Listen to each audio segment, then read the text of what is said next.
I'm here. I think this is very clear message. Zelensky slams Putin's no-show for talks in Turkiye and calls the delegation sent a dummy. Russia's foreign ministry says he is a loser for using such words. The Istanbul meeting is just the latest diplomatic back and forth between the warring countries.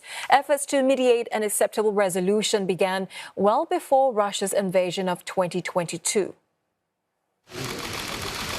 It was in 2019 when Vladimir Putin and Volodymyr Zelensky met in person for the first time during a summit in Paris.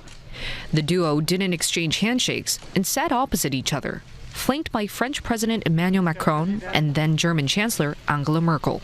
То есть встреча была долгой, сложной. Действительно, настроение встречи больше положительное.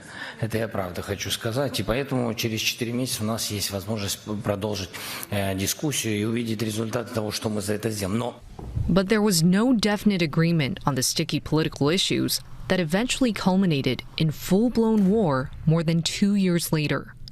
4 days into the incursion of February 2022, with Moscow feeling the heat of increasing economic and diplomatic isolation, Russian and Ukrainian officials gathered along Ukraine's shared border with Russian ally Belarus to discuss a truce. Those talks paved the way for 2 rounds of meetings in Turkiye in March 2022, ending with the framework known as the Istanbul Communique. Although the 2-page document was never published nor ratified, it is seen as a possible guide to peace. Even so, this flurry of negotiations fizzled out in May of 2022. 3 years later, prospects of peace rising again following talks between former Cold War arch-rivals US and Russia in Riyadh on February 18th, but leaving key player Kyiv out of discussions. Eager for a seat at the table, Zelensky headed to the White House on February 28th for an audience with U.S. President Donald Trump. You're playing cards. You're gambling with the lives of millions of people. You're gambling with World War III. You're gambling with World War III. That infamous encounter marked a clear turning point in U.S.-Ukrainian relations. But both sides attempted to bury the hatchet almost 2 months later in the heart of St. Peter's Basilica, on the sidelines of the funeral of Pope Francis in Vatican City. And 4 days later, on April 30th, a deal was inked, giving the U.S. special access to Ukrainian minerals in exchange for investment into Ukraine's reconstruction. Putin, holding his own charm offensive, invited dozens of leaders, including China's president, for Russia's Victory Day parade on May 9th. Putin had declared a 3-day ceasefire to coincide with celebrations, but Ukraine called for an unconditional 30-day truce instead. The Russian leader ignored those calls, and 2 days later, on May 11th, proposed direct talks with Ukraine in Istanbul on May 15th. В этой связи, несмотря ни на что, предлагаем киевским властям возобновить переговоры, прерванные ими в конце 2022 года. Возобновить прямые переговоры, причем, подчеркну, без всяких предварительных условий. Начать предлагаем без промедления уже в следующий четверг, 15 мая, в Стамбуле. Ми готові говорити, щоб закінчити війну. Четвер. Туреччина. Президент Трамп підтримав. Всі лідери підтримують. It's an olive branch that offered ordinary Russians and Ukrainians alike a glimmer of hope that peace could be on the horizon after more than 3 years under the fog of war. And for more on these peace talks, we're joined by Dr. Peter Layton, visiting fellow, Griffith Asia Institute at Griffith University. He's speaking to us live from Brisbane. Dr. Layton, welcome to the program. Now, Mr. Putin first proposing May 15th as a possible date for mediation, yet he's now opting not to attend. Is this a deliberate negotiating tactic? And what message does his absence send to the international community and to the domestic audience in Russia? suppose that we've seen that since President Trump came to power, he's been trying numerous tactics, if you like, to get the Russians on board and to start some progress towards Ukraine peace. But everything has so far failed. Putin seems to be, if you like, playing with both President Trump and the West, generally speaking.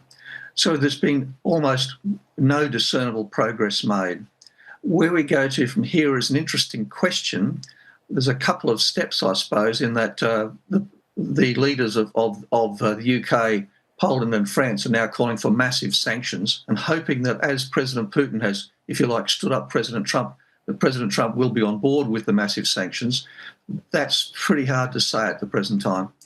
But on the Russian side, the Russians have been building up for a major offensive in the next 3 or 4 weeks. So it's possible that they are hoping that rather than talking about peace, they can achieve some tangible victories on the battlefield in the near term. But going back to today's talks, Dr. Layton, despite the second-tier delegation from the US and Russia, with Presidents Putin and Trump absent, and both Kyiv and Moscow trading insults even before the meetings began, is there a danger that these talks become more symbolic than substantive? And how successful can they be? I think that I'm not even sure that they are symbolic in that sense. I think these ones are sham and a show, if you like. It's a bit mysterious why President Putin called for these talks and then he has consistently sort of walked back from them. Now, President Trump is in the Middle East. Secretary of State Rubio is in Ankara. There's an awful lot of people in Turkey at the present time, and certainly President Putin and the Russian delegation has the world's attention, let's say, but they aren't doing anything with it. It just seems that there's not very much happening there. As you say, everybody's watching, but the Russians aren't producing anything. But what are the sticking points that are in the way of the path to peace right now? Because past diplomatic efforts have failed, prolonging the war for 3 years now. Yes, I think the diplomatic efforts so far have been generally speaking a failure, with the exception of the Black Sea agreement there. The trouble is Russia has maximum aims, and Ukraine wants to survive as an independent sovereign state, and they are still very far apart. President Putin still feels that he can take quite a substantial portion more of Ukraine, and at least turn Ukraine into a neutral state that cannot be a member of the NATO or of the West. Ukraine wants to be an independent sovereign state, and that certainly stands against everything President Putin wants. So I think you're right. At the moment, there's no compromise. Both sides are unable to reach an agreement and achieve something tangible there. So I think at the moment, as you say, we've been trying for or the West has been trying for 3 or 4 months now, and no progress has been made. So I think during the fighting season, during the summer, we'll be back to, if you like, principally relying on the force of arms rather than the force of diplomats. With the US under the new Trump administration, Dr. Layton, has a very different approach to dealing with Russia. How could that impact efforts to end this war? Okay, so President Trump has, if you like, agreed to the Russian stance, whereby the war is a proxy war between Russia and the US. So Russia has achieved one of its goals of appearing as a country comparable to the United States, with a similar status in the international system. And President Trump was happy to go along with that for a while, including voting with the Russians in the United Nations a few times. But I think that step has fairly much gone as far as it can go.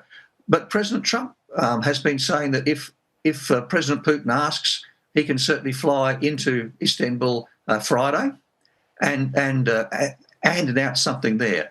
President Trump's certainly looking for a big deal. Remember, only 2 or 3 weeks ago, the Trump administration was talking about stepping back from Ukraine because they were realising that they were achieving nothing, and they were, as they said, wasting their time.